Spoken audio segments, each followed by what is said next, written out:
नमस्कार मेरे मित्रों और मेरे प्यारे दोस्तों। आज अपना ऐसा भाई दिखाई देता है। कभी आपने सोचा था कि अपना भाई पहले कैसा दिखाई देता था? हाँ क्या ना।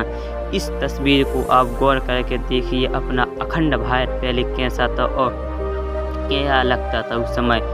और दोस्तों 1857 में अपने भाई कैसा दिखाई देता था उस समय की क्रांति का देश में जब ही अपना आज़ाद हो जाता अंग्रेज़ों से, लेकिन क्यों नहीं हो पाया और क्या कारण थे उस समय के अपन इस वीडियो में जानेंगे। मेरे साथ बने रहे अंत तक। यदि देश के सभी क्षेत्र में क्रांति की शुरुआत एक साथ होती तो इसका परिणाम बहुत अच्छे हो सकते थे, लेकिन सैनिकों की यदि कार्रवाई 1857 की क्रांति की असफलता का सबसे बड़ा कारण बनी। इसके अलावा अन्य कारण भी थे जिससे 1857 की क्रांति असफल हुई। वे कारण नंबर 1, हालांकि 1857 की क्रांति ने बहुत कम समय में भी देश में व्यापक रूप धारण कर लिया था, परंतु फिर भी इसका देशव्यापी विस्तार नहीं हो पाया। यदि क्रांति का विस्तार संपूर्ण देश में एक साथ होता तो अंग्रेजों को अपनी सेनाओं को भारत के 7 क्षेत्रों में तैनात करना पड़ता, जिससे उनकी सेना की संख्या पूरे भारत के लिए कम पड़ जाती और शायद आज़ादी का यह प्रथम विरोध सफल हो जाता। इस क्रांति के असफल होने का कारण यह भी था कि क्रांति के दौरान पंजाब और संपूर्ण दक्षिण प्रांतों का अधिकांश क्षेत्र में इसका क्रांति का विस्तार न के बराबर था और देश के अहम शासकों जैसे होलाकर, सिद्धिया, जोधपुर के रावण और अन्य सभी इस विरोध का समाधान नहीं किया। कारण नंबर 2, प्रभाव नेताओं का न होना। 1857 की क्रांति की असफलता का एक कारण यह भी है कि विरोध का एक प्रभावशाली नेता नहीं किया गया था। इसकी क्रांति में विरोधियों के साथ मिलकर कार्य करने की शक्ति, अनुभव, एक संगठन का निर्माण नहीं किया गया था, किंतु फिर भी रानी लक्ष्मीबाई, नाना साहेब और तात्या टोपे ने उस नेताओं की कमान संभाली हुई थी। क्रांति के विद्रोह में स्पष्ट वह ठोस लक्ष्य एवं विद्रोही के एक कदम के बाद अलग कदम क्या होगा यह भी निर्धारित नहीं किया गया था। वे केवल आक्रोश की परिस्थिति में ही आगे बढ़ रहे थे। कारण नंबर 3, सैनिकों की संख्या में अंतर।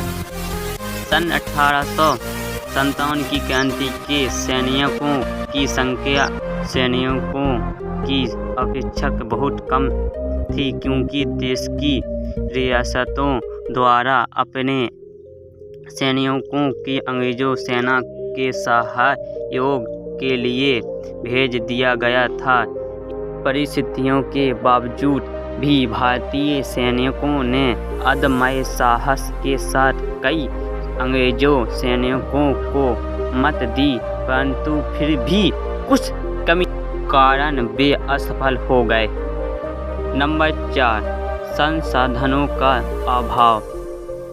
1857 की क्रांति में अधिक रूप में कमजोर होने के कारण क्रांतिकारियों आधुनिक शस्त्रों के उपयोग से वंचित रह गए, वे जो उनकी असफलता का कारण थे। इस क्रांति में क्रांतिकारियों ने तलवारों एवं भालों का उपयोग किया था। इसके विपरीत विरोधियों ब्रिटिश सेना ने आधुनिक तोप एवं बंदूक का इस्तेमाल किया, जिससे क्रांतिकारी कमजोर पड़ गए। इसके अलावा 1857 की क्रांति में अंग्रेजों द्वारा डाक, तलवार, रेल एवं सभी संचार के सत्ताधारी साधनों का भरपूर प्रयोग किया गया और क्रांतिकारियों को यह सभी साधन उपलब्ध नहीं हो पाए, जिनके प्रभाव से उनकी असफलता निश्चित हो गई। कारण नंबर 5, आपसी फूट और बहादुर शाह के प्रति देश। 1857 की क्रांति के दौरान ब्रिटिश हिंदुओं और मुसलमानों को गुमराहना करने में असफल हो गई थी, परंतु वे सांप्रदायिक तैयार पर सिख रेजिमेंट और मधुशाह के सैनिकों को अपने पक्ष में करने में असफल हो गई। अंग्रेजों ने मराठों, सिख एवं गोरखाओं को बहादुर शाह के विरुद्ध खड़ा कर यह कहा कि यदि बहादुर शाह के हाथों में सत्ता दोबारा आ गई तो उन सभी पर अत्याचार होगा, जिससे उनके मन में बहादुर शाह के प्रति देश की भावना उत्पन्न हो गई। इसके अलावा और भी ऐसे कारण हैं जिनके देशवासियों में फूट डालने और एकता को भंग करने का प्रयास किया था।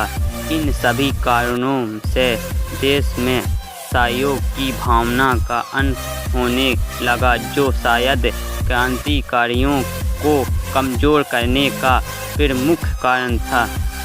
आपको यह 5 कारण हमने इस वीडियो में बताए। ऐसे कारण थे जो आज अपना भारत उस समय आज़ाद नहीं हो पाया था। अगर उस समय अपना भारत आज़ाद हो जाता तो अपना भारत आज कुछ अलग ही होता है। उस समय जो कहते हैं ना, एक साथ रहो तो फायदे में रहोगे, नहीं तो घाटे में रहोगे। उस समय लोग साथ देते थे।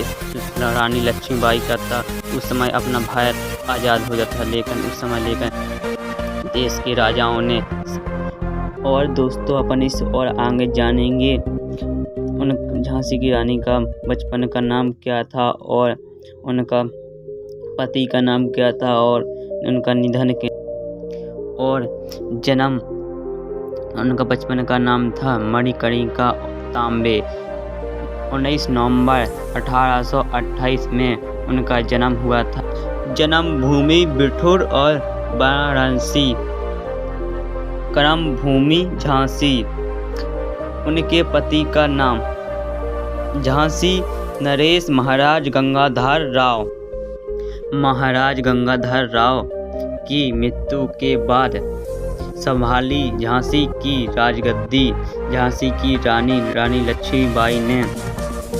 अपने प्राण त्यागे पर अंग्रेजों के सामने झुकी नहीं। वो झांसी की रानी और झांसी की रानी लक्ष्मीबाई युद्ध करते करते 18 जून 1858 को कोटा की सराय ग्वालियर में अंग्रेजों से युद्ध करते करते गोली लग चुकी और दोस्तों एक चाकू भी लग चुकी थी, जो पीछे से वार किया था अंग्रेजों ने। और झांसी की रानी ने अपने साथियों से कहा कि मेरा शरीर अंग्रेजों के हाथ नहीं लगने पाए। और दोस्तों वे लड़ते रहते अपनी वीर गति को प्राप्त हो गई थी और उसी समय उनकी वीर गति को प्राप्त हो गई और उनकी मृत्यु हो गई।